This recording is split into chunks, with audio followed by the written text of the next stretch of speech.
നമസ്കാരം. ആനി രാജ പരാജയപ്പെടും. ഇത് ഞാൻ പറയുന്നതല്ല കേട്ടോ, എൻ്റെ ആഗ്രഹവുമല്ല. എനിക്ക് വലിയ ഇഷ്ടപ്പെട്ട ഒരു നേതാവാണ് ആനി രാജ എന്ന് പറയുന്നത്. CPIയുടെ ഒരു ഉശിരൻ വനിതാ നേതാവാണ്. എനിക്ക് വളരെ അടുത്ത ബന്ധമുണ്ട്. വ്യക്തിപരമായിട്ട് ഞങ്ങൾക്ക് വളരെയധികം അടുത്ത ബന്ധമുണ്ട്. ഞങ്ങൾ പലപ്പോഴും സംസാരിക്കാറുണ്ട്. ഞാനിക്കും എൻ്റെ വൈഫിനും ഒക്കെ വളരെ അടുത്ത ബന്ധമുള്ള ആളാണ് ഈ ആനി രാജ. അപ്പോൾ ഈ ആനി രാജ പരാജയപ്പെടും.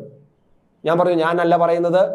ആനി രാജയുടെ പാർട്ടിയായ CPI തന്നെയാണ് ആനി രാജ പരാജയപ്പെടുമെന്ന് ഇപ്പോൾ വിലയിരുത്തിയിരിക്കുന്നത്, പറഞ്ഞിരിക്കുന്നത്. എന്തിനാണ് ഈ ദേശീയ നേതാവിനെ ഇത്രയും ഉയരെയുള്ള, അതായത് CPIയുടെ ദേശീയ സെക്രട്ടേറിയറ്റ് അംഗമാണ് ആനി രാജ. അവരുടെ വനിതാ ഫെഡറേഷൻ, അതായത് national federation of Indian women's എന്ന് പറയുന്ന NFIW എന്ന് പറയുന്ന സംഘടനയുടെ ദേശീയ ജനറൽ സെക്രട്ടറിയുമാണ്. അപ്പോൾ അങ്ങനെയുള്ളവർ ഉയർന്ന തലത്തിൽ നിൽക്കുന്ന നേതാവിനെ കേരളത്തിൽ കൊണ്ടുവന്ന് തോൽക്കുമെന്ന് പറയാൻ വേണ്ടിയിട്ട്, തോറ്റ് കഴിഞ്ഞിരിക്കുന്നു എന്ന് വിലയിരുത്താൻ വേണ്ടിയിട്ട്, ഇപ്പോൾ വിലയിരുത്തി കഴിഞ്ഞു CPI, കൊണ്ട് നിർത്തിയത് എന്തിനാണ് ബലിയാടാക്കിയത്? ഇവരെ വേണമെങ്കിൽ തിരുവനന്തപുരത്ത് കൊണ്ടുവരാമായിരുന്നു. തിരുവനന്തപുരത്ത് ഇവർ മത്സരിച്ചിരുന്നെങ്കിൽ ഒരുപക്ഷെ ആ മത്സരം ഇതിനേക്കാളും മാറുമായിരുന്നു. ഇപ്പം പന്ന്യൻ രവീന്ദ്രൻ അത്ര വലിയൊരു മോശപ്പെട്ട കാൻഡിഡേറ്റ് ആണെന്ന് ഞാൻ പറയുന്നില്ല. പക്ഷേ ശശി തരൂരിനോടും രാജീവ് ചന്ദ്രശേഖരനോടും കിടപിടിച്ച് മത്സരിക്കാൻ ഒരുപക്ഷെ അതുപോലെ ദേശീയ തലത്തിൽ ഉയർന്നു നിൽക്കുന്ന ആനി രാജ ആയിരുന്നു വേണ്ടിയിരുന്നത്. പക്ഷേ CPIയുടെ തീരുമാനം വികലമായി പോയി എന്നാണ്. എന്തായാലും CPI ആനി രാജ പരാജയപ്പെടുമെന്ന് വിലയിരുത്തിയിരിക്കുന്നു. കഴിഞ്ഞ ദിവസം കൂടിയ സംസ്ഥാന സമിതിയാണ് അത്തരത്തിലൊരു വിലയിരുത്തൽ നടത്തിയത് എന്നാണ് വിവരങ്ങൾ പുറത്തു വരുന്നത്. എന്നാൽ അവർ പറയുന്നു ബാക്കി 3 ഞങ്ങൾ ജയിക്കുമെന്നാണ്. ബാക്കി 3 എന്ന് പറയുന്നത് 1 തൃശ്ശൂര്, 2 മാവേലിക്കര, 3 തിരുവനന്തപുരം. ഈ 3 ഞങ്ങൾ ജയിക്കും, പക്ഷെ 1 തോൽക്കും, അത് ആനി രാജ തോൽക്കും എന്നാണ് വിലയിരുത്തൽ. പക്ഷെ ഒരു കാര്യം, മാവേലിക്കര ഒരു പക്ഷേ ഇവർ പറയുന്നതിന് നമുക്ക് അല്പസ്വല്പമൊക്കെ ഒന്ന് അംഗീകരിച്ചു കൊടുക്കാം. കാരണം അവിടെ ഒരു അരുൺകുമാർ എന്ന് പറയുന്ന ചെറുപ്പക്കാരനാണ് അവിടെ മത്സരിക്കുന്ന CPIയുടെ സ്ഥാനാർത്ഥിയുടെ, LDF സ്ഥാനാർത്ഥിയായിട്ട്. ഒരു പുതുമുഖമാണ്, ഒരു പുതുരക്തമാണ്. സ്വാഭാവികം അവിടുത്തെ ജനങ്ങൾ ഈ 7-8 പ്രാവശ്യമായിട്ട് ജയിച്ചു വരുന്ന കൊടിക്കുന്നിൽ സുരേഷിന് വേണമെങ്കിൽ തീരുമാനിക്കാം. പക്ഷേ പൊളിറ്റിക്കലായിട്ട് നമ്മളെ തെരഞ്ഞെടുപ്പ് മത്സരം നടക്കുമ്പോൾ അത് പൊളിറ്റിക്കലായിട്ടുള്ള വോട്ടായിട്ട് വീഴുകയാണെങ്കിൽ തീർച്ചയായിട്ടും അവിടെ കൊടിക്കുന്നിൽ തന്നെ ജയിക്കാനാണ് സാധ്യത.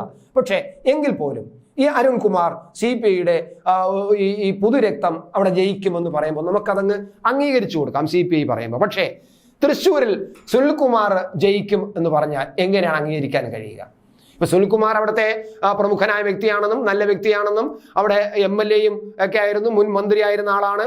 അതുകൊണ്ട് തന്നെ ജനങ്ങളോട് വലിയ താല്പര്യമുണ്ട്, അതുകൊണ്ട് ജയിക്കും എന്ന് പറയുന്നു. ശരി, അതൊക്കെ CPIയുടെ വിലയിരുത്തൽ ശരി തന്നെയാണ്. പക്ഷെ അത് അവിടെ സുനിൽകുമാറിന് അനുകൂലമായ വോട്ടായി മാറുമോ എന്ന് നമ്മൾ കാണേണ്ടത് തന്നെയാണ്.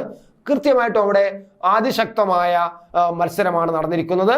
അവിടെ സുരേഷ് ഗോപിയും K മുരളീധരൻ്റെയും കൂടെ പിന്നെ സുനിൽകുമാറിന് എത്രമാത്രം മുന്നേറാൻ കഴിഞ്ഞിട്ടുണ്ട്. തൃശ്ശൂർ പൂരം വിശേഷങ്ങളൊക്കെ നമ്മൾ കണ്ടതാണ്. അതിൻ്റെ അടിസ്ഥാനത്തിൽ എങ്ങനെയാണ് CPIക്ക് സുനിൽകുമാർ ജയിക്കുമെന്ന് പറയാൻ കഴിയുക? എനിക്കറിയില്ല. എന്തായാലും CPI കുറച്ച് ദിവസത്തേക്ക് മെയ് 4 വരെയെങ്കിലും, അല്ല ജൂൺ 4 വരെയെങ്കിലും അങ്ങനെ അങ്ങ് ആശ്വസിച്ച് നടക്കട്ടെ എന്ന് എനിക്ക് പറയാൻ കഴിയുന്നുള്ളൂ. കാരണം ഞാനും സുനിൽകുമാറും തമ്മിൽ വളരെ അടുപ്പമാണ്. ഞാനത് പറയുന്നു. കാരണം എന്നെ ചേട്ടാന്ന് മാത്രമേ സുനിൽകുമാർ ഇപ്പോഴും കാണുമ്പോൾ വിളിക്കുകയുള്ളൂ, അത്ര അടുപ്പമുള്ള. എങ്കിലും ഞാൻ പറയുന്നത്, നമ്മൾ പിന്നെ കൃത്യമായി വിലയിരുത്തൽ പറയുന്നതാണ് പറയുന്നത്. സുനിൽകുമാറിന് അങ്ങനെ ഒരു ജയിക്കുമെന്ന് പറയാൻ CPIക്ക് കഴിയും, പക്ഷെ എനിക്ക് കഴിയുന്നില്ല എന്നുള്ളതാണ്.